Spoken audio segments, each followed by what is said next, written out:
milestone in '63. East and West banned the testing of nuclear weapons in the atmosphere. The leading nuclear powers met in Moscow in July. After 2 weeks of cordial talks, they signed the first treaty to result from 18 years of negotiations on arms. Premier Khrushchev signed the agreement despite protests from Communist China, with whom he had feuded all year long.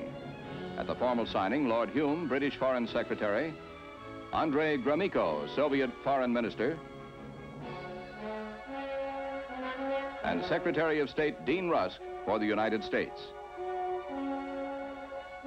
Nations on both sides of the Iron Curtain, except France and Red China, signed the pact, considered by the West an important first step toward a thaw in the Cold War. President Kennedy went to the United Nations in September.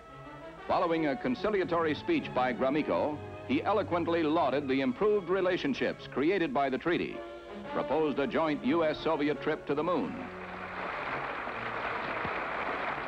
But the Cold War issue remained. Russia employed typical Cold War tactics on 2 occasions. In Germany, the Soviets held up an American military convoy for 41 hours at a checkpoint on the Berlin autobahn.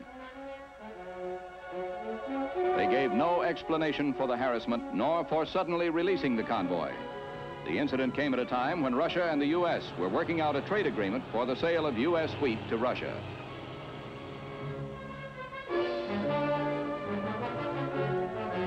The second occasion, the Soviets arrested Yale professor Dr. Bargoyne on spy charges, released him only, they said, because of President Kennedy's personal concern.